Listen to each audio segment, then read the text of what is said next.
7월 12일 월요일 원포인트 큐티 가운데 오신 여러분들을 주님의 이름으로 사랑하고 축복합니다. 오늘 말씀은 디모데전서 4장 1절에서 16절까지의 말씀입니다. 다 같이 한 목소리로 합독하도록 하겠습니다. 그러나 성령이 밝히 말씀하시기를 후일에 어떤 사람들이 믿음에서 떠나 미혹하는 영과 귀신의 가르침을 따르리라 하셨으니 자기 양심이 화인을 맞아서 외식함으로 거짓말을 하는 자들이라. 혼인을 금하고 어떤 음식물은 먹지 말라고 할 터이나 음식물은 하나님이 지으신 바니 믿는 자들과 진리를 아는 자들이 감사함으로 받을 것이니라.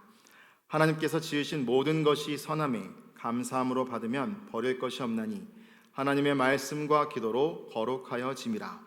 내가 이것으로 형제를 깨우치면 그리스도 예수의 좋은 일꾼이 되어 믿음의 말씀과 내가 따르는 좋은 교훈으로 양육을 받으리라. 망령되고 허탄한 신화를 버리고 경건에 이르도록 내 자신을 연단하라.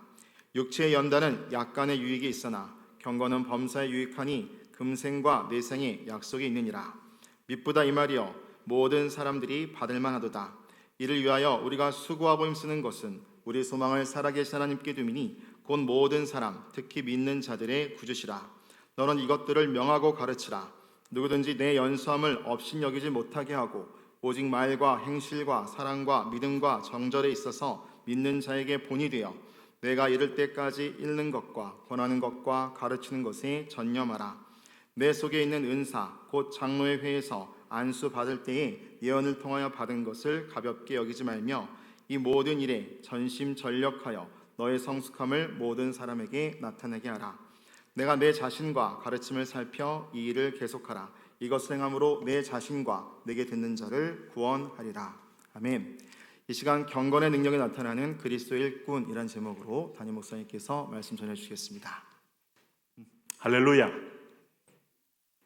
네, 오늘 본문의 말씀을 보시면은 경건의 능력이 나타나는 그리스도의 일꾼이라는 제목을 잡았습니다만은 이 디모데는 목양하는 사람이고 양육하는 사람입니다.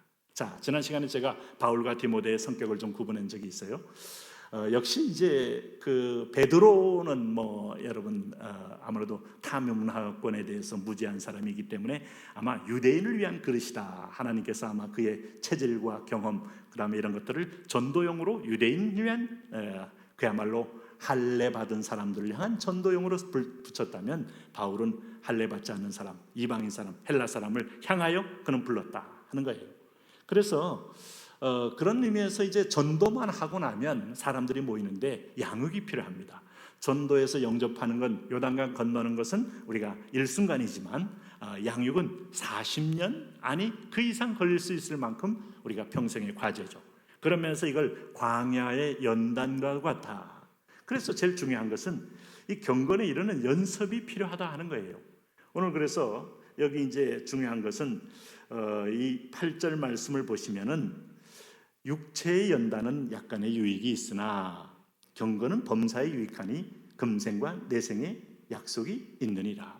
여기 이제 연습이라는 개역 한글을 연단이라고 표현했는데 이 불로 영광로에 놓고 우리를 정화시켜서 불순물을 뽑아내듯이 연단하여 순전함을 만드는 것. 이게 바로 하나님 앞에서 우리가 그리스도의 품성을 담는 거고 하나님의 품성에 참여하는 거예요. 그래서 이걸 어떻게 가능하느냐 할 때 여기 5절 말씀에 성경은 이렇게 분명히 말합니다. 하나님의 말씀과 기도로 거룩하여 짐이라. 하나님의 말씀과 기도로 거룩하여 짐이라 라고 말씀했어요. 그러니까 이 두 기둥이 양육의 가장 핵심적입니다. 그래서 기도한 것만큼 말씀 보고 말씀 본 것만큼 기도하면서 이거는 복음의 본질과 기둥을 세우는 야긴과 보아스 같은 기둥이에요. 이 위에 지붕을 만들고 창을 만들고 집을 만드는 것이죠. 그를 통하여 하나님의 성품에 참여한다. 레위기서의 표현대로 하면 내가 거룩하니 너희도 거룩할지어다 했던 최초의 구원받은 백성들의 행진의 여건, 이걸 위하여 유월절을 지켜라, 초막절을 지켜라, 마지막 장막절을 지켜라 하면서 계속 하나님을 기억하게 하면서 하나님의 말씀을 인정하고 따라가는 존재로 만들기 위한 여정. 이렇지 않을 때 볼뱀을 만나고 연병을 만나고 하나님의 심판의 어떤 지진을 만나고 이런 것들을 우리가 인생 속에 만났던 것을 알 수 있어요. 그러므로 여러분 오늘 우리도 중요한 것은 오늘도 목양이라는 것은 장기적인 연단과 직결된다. 우리가 육체에 이렇게 훈련할 때 하루아침에 근육질 사람으로 바뀔 수는 없어요. 그건 점진적으로. 그리고 갑자기 하루 만에 뭐 무리한 운동을 하면 아주 뭐 관절이 상하기도 하고, 때로는 운동 어떤 면에서 후유증 때문에 자칫하면 몸이 크게 다치기도 합니다. 그래서 점진적으로 올려가면서, 이거는 그야말로 자연의 순리와도 같아요. 나무가 자랄 때 갑자기 자라는 게 아니죠. 물을 주고 거름이 좋으면 햇빛을 맞으면서 광합성을 통하여 자연스럽게 자라면서 때가 되면 꽃을 피고, 꽃 핀 이후에 열매를 맺는 수순을 밟게 되죠. 그러나 우리가 알고 있는 대로 대나무같이 참 몇 년 동안을 땅속에서 뿌리를 쭉 내리고 지력을 받다가 때가 딱 오르면 쭉쭉 자라면서 하루에 30cm 자란다는 거, 저는 뭐 말을 하면서도 항상 신비한 거예요. 그런 또 나무도 속성이 있으니까. 그러나 한 가지 다 중요한 건 땅속에서의 시간과 자라는 시간을 토항해 보면 절대적인 시간이 다 필요하다 하는 걸 알 수 있어요. 오늘 특별히 1절에 보면 왜 우리가 성숙해져야 하는가 이유를 얘기하고 있어요. 후일에 어떤 사람들이 믿음에서 떠나 미혹하는 영과 귀신의 가르침을 따르리라 하셨다 그랬어요. 그러니까 우리가 고린도후서 4장 4절 말씀에도 오늘 믿지 않는 자들 가운데 역사하는 영이 불순종의 아들 가운데 역사하는 그런 미혹의 영 아닙니까? 진리를 바라보지 못하는 미혹의 영, 눈을 귀를 가리는 미혹의 영, 미혹하는 영과 귀신의 가르침을 따른다 이 말이죠. 여기서 말씀을 제대로 받지 못하면 양분이 들어오지 못하기 때문에 고사하게 돼 있고 죽게 돼 있어요. 그래서 믿음에서 떠나는 것이 이게 위기이기 때문에 믿음을 제대로 정립하고 바른 믿음을 가지려면, 믿음은 로마서 10장 7절 아니겠어요? 믿음은 하나님 말씀을 듣는 겁니다. 믿음은 들음에서 나며 들음은 그리스도의 말씀으로 만나는 거예요. 그래서 믿음에서 떠나는 사람들이 다시 말씀의 레일 위에 분명히 설 수 있도록 분명한 내 안에 자가 있어야 된다 이거죠. 이걸 위해서는 아주 성경에 통달해야 됩니다. 그러니까 신명기, 우리 이제 28장에도 나온 것처럼 또 신명기에 여러 군데에서 부지런히 이제 미간에도 붙이고 문인방에도 문설주에도 붙이면서 손목에도 매어 내가 움직일 때마다 하나님 말씀을 읽게 하고 보게 하고 기억하게 하고 듣게 하고, 이게 얼마나 중요한지 몰라요. 그래서 성경에 많은 책이 있지만 성경 말씀이야말로 더북, 그야말로 책 중의 책이요. 아마 저는 문학과를 나왔기 때문에 수많은 외국의 많은 문학 서적들에 대해서 들은 바도 있고 본 바도 있지만은 뭐니 해도 성경 말씀 한 권 가지고 비교할 수 없는 거죠.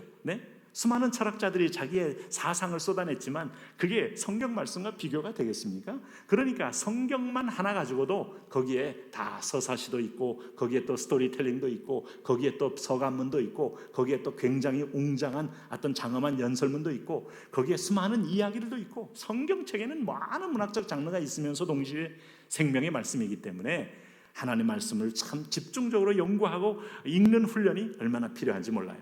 자, 여기서 보시면은 이들이 그런 가운데서 왜 우리가 이 분명한 어떤 믿음을 떠나지 않는 말씀을 우리가 공부해야 되고 배워야 하는가 하면, 말씀은 하루아침에 배워진 거 아니거든요. 계속 축적되는 자기 어떤 정보 능력과도 관련되기 때문에 오늘 여기 보시면은 7절에 이런 말을 했어요. 망령되고 허탄한 신화를 버리고 경건에 이르도록 내 자신을 연단하라 그랬어요. 망령되고 허탄한 신화를 버리고 경건에 이르도록 내 자신을 연단하라. 그러니까 이 본문의 그 더 텍스트라는 거, 더 본문을 바로 절대화시켜서 하나님 말씀이 66권이 성경화되고 정경화되고, 또 니케아 공의회에서 이제 성경이 모든 그 외경들과 부수적인 어떤 그 불확실한 어떤 사본들을 다 뺀 다음에 하나님 말씀의 완벽한 일체를 종합해 왔을 때 만들어진 성령이 어떤 면에서 편집하고 세워준 이 성경책이 망령되고 허탄한 신화를 버리는 중요한 기준이 된다 하는 것을 알 수 있어요. 여기 이제 한 가지 중요한 것은, 디모데가 이제 이런 말씀을 가지고 목회할 때 너는 말씀의 권위가 곧 하나님의 권위고 신적 권위이기 때문에 오늘 12절에 누구든지 내 연소함을 업신여기지 못하게 하고 오직 말과 행실과 사랑과 믿음과 정절에 있어서 믿는 자에게 본이 되어 내가 이럴 때까지 읽는 것과 권하는 것과 가르치는 것에 전념하라 그랬어요. 그러니까 이 말씀은 어린아이가 잡아도 인생의 경륜, 인생의 하얀 이슬이 맺힌 어른보다도 그 살아온 경륜보다도 더 정확하고 예언적이니 오늘 너희가 하나님 말씀을 액면대로 믿고 전하는 것은 누구든지 너희 연소함을 업신여길 수 없다. 너의 언어는 하나님의 언어고 너의 말씀의 권위는 곧 하나님의 권위이기 때문에 담대하게 목회하라. 거기에 여인들이 있든 노인들이 있든 걱정하지 말고 수많은 사람을 양쪽으로 양육할 수 있는 것은 하나님의 말씀이다 하고 말하고 있는 거예요. 그래서 우리가 13절 말씀 이것을 내가 이를 때까지 이 말씀을 읽는 것과 권하는 것과 가르치는 것에 전념하라 그랬어요. 그러므로 오늘 우리가 이 하나님 말씀을 통해서 이 어느 상황에도 위기가 올 때 수많은 허탄한 신화와 허탄한 사상과 허탄한 사조가 몰려올 때마다 더욱더 하나님 말씀을 사랑해야 되고 집중해야 됩니다.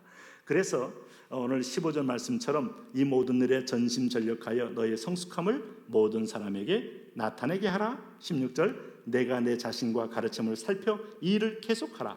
이것을 행함으로 내 자신과 내게 듣는 자를 구원하리라. 그래서 목회는 말씀과 기도입니다. 오늘도 이 두 기둥을 빼면 무너지게 돼 있습니다. 오늘도 기도 말씀 읽은 것만큼 또 기도하시고 기도한 것만큼 말씀 읽으시면서 균형 있는 기둥 위에 집을 세우며 든든히 서가는 반석이 세운 믿음의 집이 되시기를 바랍니다. 하나님 아버지 그렇습니다. 오늘도 여기 말씀을 듣는 우리 사랑하는 믿음의 식구들 이 말씀 앞에서 녹아지고 회복되고 치유되고 힘을 얻게 하여 주셔서 허탄한 신하들이 횡행하는 세상 속에 진리의 등불로 길을 안내하는 향도가 되게 하여 주옵소서. 예수님 이름으로 기도합니다. 아멘.